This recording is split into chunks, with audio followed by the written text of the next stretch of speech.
Vážení diváci, vítejte u naší mozaiky, tentokrát věnované podpoře lidí s duševním onemocněním. Společně se podíváme do služby RUD Třinec, která v rámci reformy psychiatrické péče pomáhá lidem s psychickým onemocněním. Dozvíme se, jak funguje a proč je důležitý multidisciplinární tým. Význam služby vám ukážeme na životním příběhu pana Zdeňka.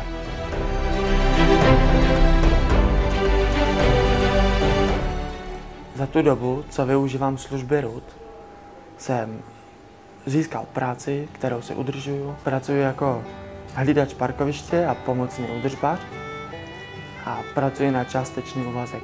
Poskytujeme podporu v oblastech práce, zdraví, vzdělání, volného času, vztahu, ale také v oblasti pocitu bezpečí. Projekt Společně v jedinečnosti je projektem Slezské diakonie a je zacílen na lidi s duševním onemocněním a na lidi s poruchou autistického spektra. Hlavním cílem projektu je podpořit tyto dvě skupiny, aby se trvaly v domácím prostředí, aby se nevraceli například do psychiatrických nemocnic. Dobrý den. No, tady budete stát? Tak do hodinky počítám? Tak prosím 10 korun. Uh-huh. O službě RUD jsem se dozvěděl od pěstounského otce. Tahle služba mi pomohla najít doktory, práci nebo zaplnit volný čas.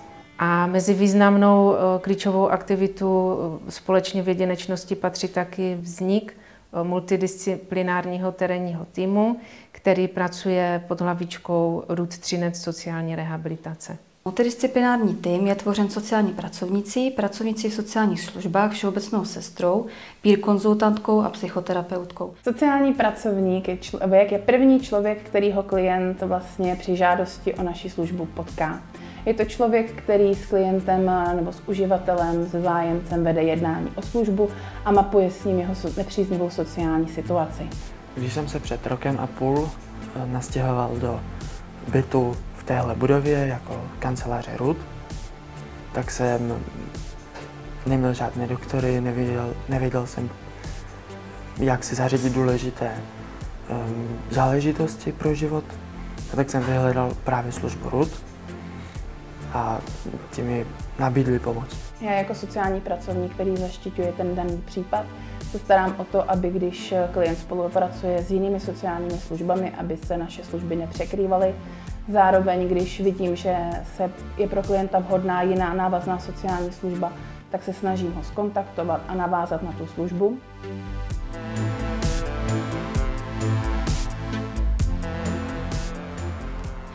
Pracovnice v sociálních službách obstarává především oblast zaměstnání a podpory v něm, oblast bydlení, ale také různých praktických nácviků pro rozvoj dovedností. Já třeba pobírám invalidní důchod a nevěděl jsem, jak změnit adresu, všechno pro mě bylo nové, všechno jsem dělal poprvé. Ani Třinec jsem vůbec neznal, takže v tomhle mi RUD pomohli, osvětlili mi, kde co najdu, který úřad.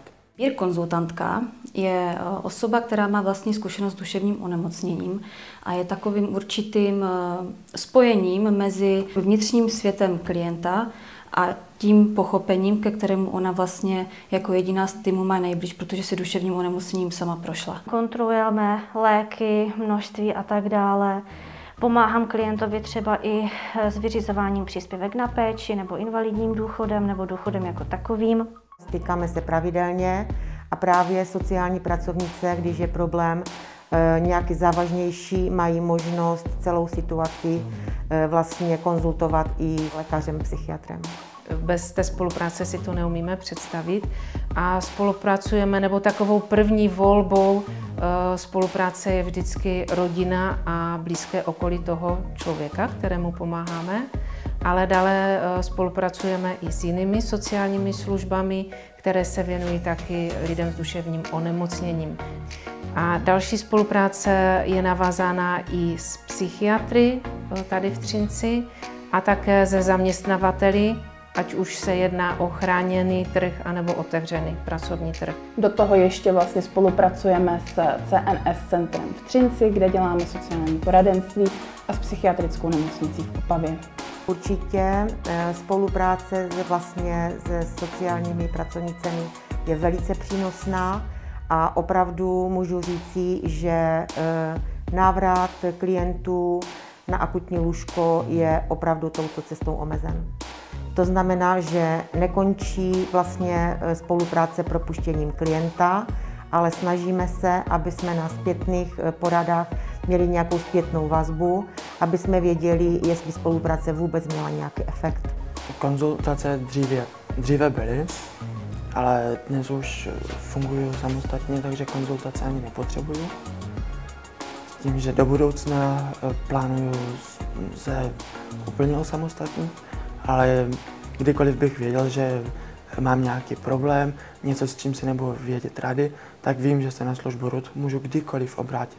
Psychoterapeutka poskytuje podpůrné rozhovory týkající se zvládání emocí a také jejich celkového pochopení. Pokud se necítím dobře, tak mimo jiné vyhledám své lékaře.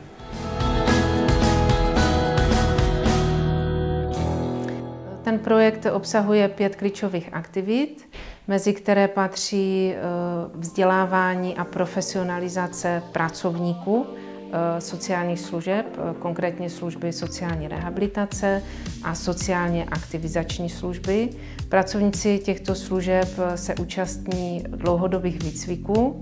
Další klíčovou aktivitou projektu jsou osvětové aktivity, kdy cílem těch osvětových aktivit je destigmatizovat téma duševní zdraví a rozšířit informovanost o problematice duševních nemocí a duševního zdraví. Pro mě je důležité, aby každé přátelství vydrželo, aby nevyprchalo, abych si uměl udržet přátelé. Při své práci s klienty využíváme model CARE. To i jak v individuálním plánování, tak i při mapování nepříznivé sociální situace. Model CARE, jinak taky řečeno model v psychosociální rehabilitaci, využíváme teď velmi často a jeho velká výhoda je, že navazuje na vlastně reformu psychiatrické péče, protože stejný model používá psychiatrická nemocnice v Opavě. A tak ta spolupráce a navázání toho člověka z psychiatrie k nám do služby je daleko více zjednodušena.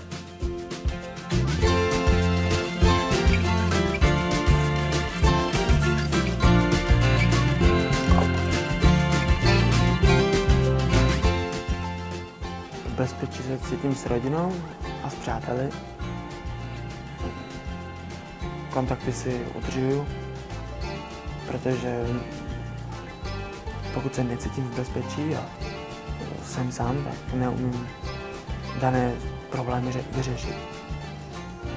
Potřebuji někoho, kdo mi s problémy pomůže.